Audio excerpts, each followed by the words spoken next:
سبيل مريح تنهد يا صاحي كي تستريح. آج ہمارے اس خطاب کا عنوان ہے کہ چاہیے مسلمانوں کو کہ وہ مسلمانوں کی عیب پوشی کرے۔ آج ہمارے معاشرے میں بہت ساری برائیوں کے ساتھ یہ بھی برائی عام ہے، بلکہ بہت زیادہ عام ہے۔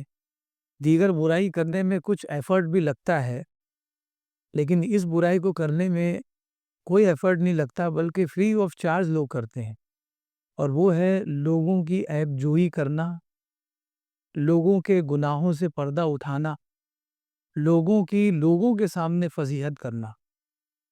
اور اس کی بنیاد پر ہو یہ رہا ہے کہ جس کا آپ نے پردہ اٹھایا ہے، ہو سکتا ہے کہ وہ گنہگار ہو، اور یہ بھی ہو سکتا ہے کہ وہ بری ہو، بے گناہ ہو۔ تو اگر بے گناہ ہے تو وہ بھی آپ کے پیچھے لگ جائے گا، اور اگر گنہگار ہے تو شاید وہ گناہ سے توبہ نہیں کرے گا۔ یہ سوچ کر جب کھل ہی گیا تو اب کیا کرنا ہے؟ تو دونوں صورتوں میں کوئی فائدہ نہیں ہے۔ تو بہتر یہ ہے کہ جہاں پر ایسے مناظر نظر آئے اس پر مٹی ڈالنے آؤ، اور یہ ہمارے یہاں ہو نہیں پاتا۔ بہت ساری چیزیں لوگ کرتے ہیں، لیکن اس کے لیے ایفرٹ لگتا ہے، محنت لگتی ہے، جھوٹ بولنے کے لیے سوچنا پڑتا ہے، اور جھوٹ بولنا بھی ہم اس لیے چاہتے ہیں کہ بھائی کسی کو بولیں گے تو کچھ فائدہ ہوگا، لیکن اس میں تو کوئی فائدہ نہیں ہے۔ بلا وجہ بیٹھے ہیں، چاہے وہ مسجد ہو، اپنا گھر ہو، محفل ہو، بس برائی میں لگ گئے۔ کسی پر نظر پڑی تو اس کے بارے میں سوچنے لگ گئے۔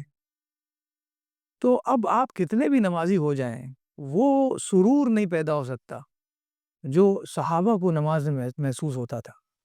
وہ کب ہوگا؟ تب ان چیزوں سے ہم لوگ دور ہوں گے۔ ہمارے نزدیک تو گناہ یہی ہے کہ شراب نہ پیے، زنا نہ کرے، یہی ایک گناہ بچا ہے۔ یہ ان سے بڑے بڑے گناہ ہیں، کیونکہ شراب انسان مسجد میں نہیں پیتا، گھر میں نہیں پیتا۔ زنا کرنے کے لیے انسان اپنے شہر سے دور چلا جاتا ہے، لیکن یہ گناہ ایسا ہے always all time، ہر جگہ اویلیبل ہے، کہیں بھی کر سکتے ہیں، اور کسی کو پتہ ہی نہیں کہ اس گناہ کا ہونا کیا ہے۔ اللہ تبارک و تعالیٰ ارشاد فرماتا ہے کہ کسی کی غیبت کرنا جو شخص پسند کرتا ہو تو اس سے پوچھو کیا وہ پسند کرتا ہے اپنے بھائی کا کچا گوشت کھانا؟ بس اس سے کمپیئر کر لو کہ اپنے بھائی کا گوشت کھانا اور کسی کی غیبت کرنا بالکل ایک ہے۔ اور یہ بھی سن لیں کہ غیبت کا مطلب یہ نہیں ہے کہ میں تو غیبت کر رہا ہوں، وہ آدمی برا ہے۔ اگر وہ برا ہے تب بھی غیبت ہے، تب بھی اس کا گناہ یہی ہے۔ آپ کو کس نے کہا کہ اس کا پرچار کرو، اس کی مارکیٹنگ کرو؟ مسئلہ ہمارے یہاں یہ ہے، ہم یہ سمجھتے ہیں کہ کبھی کسی کے گناہ سے ہم پردہ اٹھا دیں گے تو اس کا ہمیں بینیفٹ یہ ہوگا کہ ہم مشہور ہو جائیں گے، لیکن وہ یہ نہیں سمجھ پاتا کہ اللہ کے رسول صلی اللہ علیہ وسلم نے ارشاد فرمایا کہ اللہ کا وعدہ ہے، من ستر مسلمن سترہ اللہ، جو کسی ایمان والے کی پردہ پوشی کرے گا، اس کے عیب کو چھپائے گا، اللہ کا وعدہ ہے میں بھی اس کے عیب کو چھپاؤں گا۔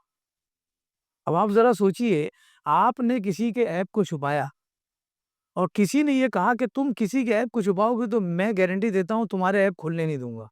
کتنی گارنٹی ہے اس کی کہ آپ کے عیب نہ چھپنے دے؟ ہو سکتا ہے محلے میں اس نے بنا کر رکھا ہے اور آپ کے عیب نہ کھلنے دے، لیکن دنیا کے کسی خطے میں جاؤ گے آپ کے عیب کھل سکتے ہیں۔ لیکن خالق کائنات کو بنانے والے نے وعدہ کیا ہے کہ اگر تم میری بات مان کر کسی کی عیب جوئی نہ کرو، غیبت نہ کرو، پردہ دری نہ کرو، میں وعدہ کرتا ہوں اس زمین میں کوئی بھی تمہاری پردہ دری نہیں کر سکتا۔ کیا بڑا انعام، کتنا بڑا انعام اللہ تبارک و تعالیٰ کی جانب سے۔ لیکن اس کے ساتھ ہی ساتھ وہ شخص جو ان باتوں کو نہیں سمجھتا اور اس کے علاوہ کچھ کر بیٹھتا ہے، اس کے لیے بھی وعیدیں ہیں۔ آئیے سب سے پہلے نبی پاک صلی اللہ علیہ وسلم جو قرآن لائے، اور اس میں سے جو آیت کریمہ آج کے موضوع کے مطابق میں نے تلاوت کی، اسے دیکھ لیتے ہیں کہ اللہ تبارک و تعالیٰ کیا فرماتا ہے۔ فرماتا ہے اے ایمان والو اجتنبوا کثیرا من الظن، سب سے پہلے اے ایمان والو بہت زیادہ بدگمانی سے بچو۔ سب سے پہلے سٹارٹ یہیں سے ہوتا ہے. غیبت کہاں سے شروع ہوتی ہے؟ پردہ دری کہاں سے شروع ہوتی ہے؟ یہیں سے. انسان بدگمانی شروع کرتا ہے، گمان کرنا یہ ایسا ہو سکتا ہے. جہاں یہ آپ نے سوچا بس وہیں سے غیبت شروع ہوگی. اس لیے پہلے کہا پہلے اس دروازے کو بند کرو. بچو زیادہ بدگمانی سے. کیوں؟ ان بعض الظن اثم.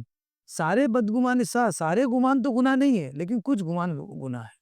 مثال کے طور پر یہ ملک ہے، کنٹری ہے، اس کے انٹیلیجنس ہے، جو دوسرے ملک جو اینیمی ہے ہماری، اس کے خلاف ہم لگے رہتے ہیں، جاسوسی کرتے ہیں، تو اس میں کوئی مسئلہ نہیں، کیونکہ ہم اپنی جان کے لیے، اپنی جان کی حفاظت کے لیے کر رہے ہیں. ایسی کاروبار میں، جنگ میں یہ سب چلتا ہے کہ دیکھتا ہے بندہ کہ کیا مال لایا جا رہا ہے تو میں بھی پہنچوں اور وہ مال لے لوں. یہ اس میں کوئی مسئلہ نہیں، یہ گمان کوئی مسئلہ نہیں ہے. لیکن یہ گمان کرنا کسی کے بارے میں، کسی کی ذات کے بارے میں، اس کے بارے میں، اسی لیے فرمایا کہ بعض بدگمانیاں گناہ ہے. اور آگے فرمایا وَلَا تَجَسَّسُوا، اور لوگوں کی جاسوسی مت کرو. وَلَا يَغْتَبْ بَعْضُكُمْ بَعْضًا، اور تم میں سے بعض کی غیبت نہ کرے، یعنی ایک دوسرے کی غیبت نہ کرے. کیوں؟ أَيُحِبُّ أَحَدُكُمْ أَن يَأْكُلَ لَحْمَ أَخِيهِ، کیا تم میں سے کوئی یہ پسند کرتا ہے کہ اپنے بھائی کا گوشت کھائے؟ تو اگر کسی کی غیبت کر رہے تو سمجھ لیں یہی کر رہے ہیں آپ. تو یہی سمجھ لیں کہ آپ یہی کر رہے ہیں کہ اپنے بھائی کا گوشت کھا رہے ہیں. اس کے بعد فرمایا أَن يَأْكُلَ لَحْمَ أَخِيهِ مَيْتًا، اپنے مردہ بھائی کا گوشت آپ کھا رہے ہیں. فَكَرِهْتُمُوهُ، تو یہ کھانا آپ کیا کرو گے؟ بالکل ناپسند کرو گے. وَاتَّقُوا اللَّهَ، اس لیے اللہ سے کیا کرو؟ تقوی اختیار کرو، ڈر جاؤ اللہ سے. ان اللہ تواب الرحیم، بے شک اللہ تبارک و تعالیٰ بہت توبہ قبول کرنے والا اور رحم فرمانے والا ہے. اگر ہو گیا ہے توبہ کر لو، دروازہ تو کھلا ہے، تبارک و تعالیٰ نے دروازے کھول رکھے ہیں، توبہ کر لو. اگلی بار سے یہ نہیں کرو گے. اب یہ مت سوچو کہ دوسرے تو کر رہے ہیں، دوسروں کو کرنے دو. تیسری بات، حضرت عائشہ صدیقہ رضی اللہ تعالیٰ عنہا ارشاد فرماتی ہیں کہ جب کسی کے عیب دیکھو تو کسی کو مت بتاؤ. انسان کا کوئی عیب دیکھو تو انسان کو مت بتاؤ. آپ شاید یہی سوچ رہے ہوں گے کہ میں کسی کو عیب بتا دوں اس کا تو شاید اس کی اصلاح ہو جائے. آپ نے بہت بڑا قاعدہ بتایا. انہوں نے فرمایا فَإِنَّ الْعِبَادَ يُعَيِّرُونَ وَلَا يُغَيِّرُونَ، اس لیے کہ اگر بندوں کو بندوں کا عیب بتاؤ گے تو بندوں کی عادت یہ ہے کہ اس عیب کو بدلنے کی، چینج کرنے کی کوشش نہیں کریں گے، اس کو اور لوگوں میں پھیلانے کی کوشش کریں گے.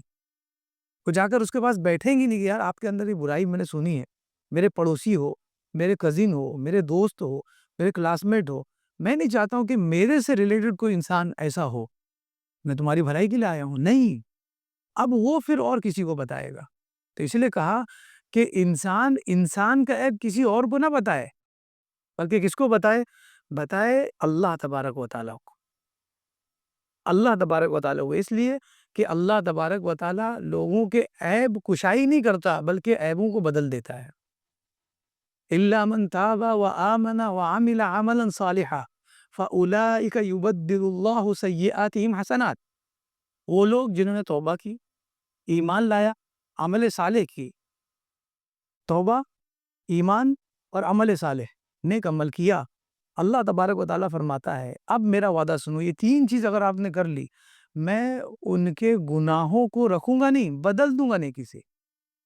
جتنے گناہ تھے اتنی اب نیکی ہو جائے گی. شرط کیا ہے؟ توبہ کیا، ایمان لایا اور نیک عمل کیا. تو جو نیکی بدی کو نیکی سے بدل دے وہاں جا کر بیان کرو. جو آپ کی بدی کو اور مارکیٹ کرے، لوگوں تک پھیلائے، پبلک کرے، اس کو بتا کے کیا فائدہ ہوگا؟ اور تمہارا بھی نقصان ہے کہ تم گنہگار ہو رہے. اور آگے فرمایا نبی پاک صلی اللہ علیہ وسلم نے حضرت معاویہ رضی اللہ تعالیٰ عنہ کو انک ان اتبعت عورات الناس افسدتہم او کدت تفسدہم، فرمایا کہ اگر تم لوگوں کی عیب جوئی میں لگ گئے کہ کیا کر رہے ہیں لوگ، اس کو جاننے کی کوشش کرنے میں لگ گئے، کہ فرمایا تم لوگوں کے اوپر ان کے معاملات تو خراب کر دو گے، یا وہ لوگ خراب ہو جائیں گے، وہ بچیں گے نہیں، لوگ خراب ہو جائیں گے. یہ جو آج سی سی ٹی وی کی بلا آ گئی ہے، آپ کو کیا لگتا ہے کہ اس سے بہت سدھار پیدا ہوا ہے؟ اس سے اور بندہ جری ہوتا چلا جا رہا ہے. میں مانتا ہوں جہاں ضرورت ہے وہاں لگانا چاہیے، لیکن اب آپ کسی کے کلاس روم میں لگا دیں، کسی کے بیڈ روم میں آپ یہ لگا دے تو انسان تو 24 گھنٹہ یہ تصور نہیں قائم کر پاتا کہ اللہ مجھے دیکھ رہا ہے، اور کیسے آپ یہ اس کو مجبور کر رہے کہ تم یہ سوچو کہ تمہارا باس تم کو دیکھ رہا ہے۔ تو جب تم بندے کو حقیقت میں غلام بنانے کی کوشش کرتے ہو تبھی وہ گناہ میں ملوث ہوتا ہے۔ یعنی آپ ذرا سوچئے، سی سی ٹی وی لگانے سے پہلے بھی جرم ہوتے تھے، سی سی ٹی وی لگانے کے بعد بھی جرم ہو رہے ہیں اور لوگوں کے سامنے ہیں۔ تو میں یہ سوچ رہا ہوں کہ یہ جو جرم ہو رہے ہیں بہت خطرناک ہے، قتل غارت گری جتنے ہیں سب کچھ ہو رہے ہیں، تو پہلے جو ہوتے تھے بس وہ ریکارڈڈ نہیں تھے، اب ریکارڈڈ ہے۔ تو میں یہ کہنا چاہتا ہوں کہ اللہ تبارک و تعالیٰ نے جو فارمولا بتایا وہ یہ ہے، پتہ چل جائے عیب تو تم ڈائریکٹلی اس کو بتاؤ، یہ اس کی اصلاح ہو سکتی ہے۔ اور لوگوں کو بتانا، اس کو ابھارنا ہوگا گناہ پر، ایسی صورت میں کبھی بھی وہ راہ راست پر نہیں آ سکتا، چاہے آپ کا بیٹا کیوں نہ ہو۔ جب دیکھو کسی کو تو نظر نشی کر لو، کھینچنی۔ میں نے دیکھ لیا، اپنے ہی کزن کو دیکھ لیا، وہ سگریٹ پیتے ہوئے۔ آپ سینئر ہیں، چاچا ہے، انکل ہے، آپ نظر نشی کر لو۔ اتنا کافی ہے کہ اس کو سمجھ میں آ گیا کہ یار چاچا کھڑے تھے، اس نے سگریٹ چھپا لی، بس اتنا کافی ہے۔ جو اتنا ڈرتا ہے نا وہ توبہ بھی کر سکتا ہے، لیکن آپ جا کے اس کے سینے پہ کھڑے ہو جائیں تو اگلی بار سے دھواں آپ کے منہ پر آئے گا۔ آپ نہیں سمجھ سکتے، یہ نیو جنریشن آپ تو کہتے ہیں نا کہ بہت اسمارٹ ہے، وہ ہر چیز کے اعتبار سے اسمارٹ ہے، تو ان کو سدھارنے کے لیے وہ اولڈ فارمولا ہی لانا پڑے گا، یہ کہ آپ نظر نشی کر لیں۔ اور جب باپ کے سامنے اس کے آپ پہنچے اور وہ بھی حاضر ہو، کانپ رہا ہوگا کہ ابھی انکل وہ جو اس وقت واقعہ ہوا تو نہیں بتا نہ دے، لیکن آپ کہو کہ نہیں بیٹا بہت اچھا لڑکا ہے آپ کا، میں جہاں بھی دیکھتا ہوں بہت اچھا میں نے پایا، اس کو نماز کا پابند ہے، تو وہ یہ سوچے گا کہ اللہ تبارک و تعالیٰ نے آج مجھے بچا لیا، اب اگلی بار سے نہیں کرو۔ یہ ہے سوچ، لیکن وہ سوچ ہے ہی نہیں، وہ تو بس سوچتے کب اس کا والد ملے اور اس کو بتاؤں اور انعام وصول کر لو۔ بس ایسی صورت میں ہوتا کیا، انعام کچھ نہیں ملتا ہے، زندگی بھر کی دشمنی ملتی ہے اپنے کزن سے، اپنے بھتیجوں سے، اپنی بھانجیوں سے۔ تو اصلاح کرنے کا طریقہ یہ ہے کہ بندہ اس کی پردہ پوشی کرے، اور نبی پاک صلی اللہ علیہ وسلم نے فرمایا کہ لوگوں کی عیب جوئی نہ کرو۔ کیوں؟ فَإِنَّهُ مَنِ اتَّبَعَ عَوْرَاتِهِمْ، اس لیے کہ جو لوگوں عیب جوئی کرتا ہے، عیب ڈھونڈتا ہے، اللہ فرماتا ہے يَتَّبِعُ اللَّهُ عَوْرَتَهُ، تو اللہ بھی اس کے عیب ڈھونڈتا ہے۔ اگر تم لوگوں کے عیب تلاش کرو گے تو اللہ کو ڈھونڈنے کی ضرورت ہے، سب واضح ہے اس پر، لیکن یہاں پر تعبیر ایسی کی کہ تم اگر ڈھونڈو گے تو اللہ بھی تمہارے عیب ڈھونڈے گا۔ اور اگر فرمایا وَمَن يَتَّبِعِ اللَّهَ عَوْرَتَهُ يَفْضَحُ فِي بَيْتِهِ، اور جس کے عیب اللہ ڈھونڈ لے تو اپنے گھر میں بھی بیٹھا ہوگا نا، وہاں ذلیل کر دے گا اس کو۔ سوچے گا میں تو کوئی شراب خانے میں نہیں بیٹھا ہوں، کوئی زنا کے اڈے میں نہیں بیٹھا ہوں، میں تو گھر پہ بیٹھا ہوں، اب مجھ کو کون ذلیل کر سکتا ہے؟ گھر میں اس کو ذلیل کر دے گا۔ لیکن آپ نے جہاں پردہ پوشی کی، اللہ تبارک و تعالیٰ وعدہ ہے کہ میں تمہاری پردہ پوشی کروں گا۔ ایک واقعہ جو ہمیں آج اس موضوع سے کے متعلق بہت کچھ سکھاتا ہے۔ ایک ٹیچر تھے، وہ اپنے ایک شاگرد کی شادی میں گئے، نکاح کا دن تھا، آپ پہنچے تو جیسے ہی اس شاگرد نے دیکھا اپنے ٹیچر کو تو دوڑتا ہوا ان کے پاس آیا، گلے ملا اور اس کے بعد کہا کہ آپ نے مجھے پہچانا، میں آپ کا اسٹوڈنٹ ہوں۔ انہوں نے کہا کہ بیٹا اب تو سالوں سے پڑھا رہا ہوں، اس کو تو یاد بھی نہیں ہے کہ کون کون اسٹوڈنٹ ہے، بڑے ہو جاتے بچے سمجھ میں نہیں آتا چہرہ۔ کہا کہ میں آپ کا اسٹوڈنٹ ہوں، اور ان کو کنارے لیا اور کہا کہ شاید آپ کو واقعہ یاد ہوگا کہ ایک مرتبہ کلاس روم میں چوری ہوئی تھی اور اس چوری کے جرم میں پکڑا گیا تھا، شاید آپ کو یاد ہو۔ تو انہوں نے کہا یہ واقعہ مجھ کو یاد آ گیا، واقعہ مجھ کو بولے بھائی اس دن سے میں آپ کو اپنا مینٹور ماننے لگا۔ کیوں؟ کیونکہ آپ نے میرے عیب کو جانتے ہوئے میرے اور ساتھیوں کو نہیں بتایا، آپ نے جان لیا۔ اور کیا ہوا اس دن واقعہ، اس نے بتایا کہ جس دن چوری ہوئی تو آپ نے کہا کہ سب کھڑے ہو جاؤ دیوار کی طرف چہرہ کر کے، دیوار کی طرف چہرہ کر کے، آنکھیں بند کر کے، کوئی کسی کو نہیں دیکھے گا۔ اور اس کے بعد سب کی جیب آپ نے تلاش کی، اور میں تو کانپ رہا تھا کہ جو چیز چوری ہوئی ہے وہ تو میرے ہی جیب میں ہے۔ جب میرے جیب میں آپ کا ہاتھ گیا اور آپ نے وہ چیز نکالی بھی، لیکن آپ نے کسی کو بتایا ہی نہیں، آپ نے کہا کہ جو چوری ہوئی تھی وہ پتہ چل گئی، ختم۔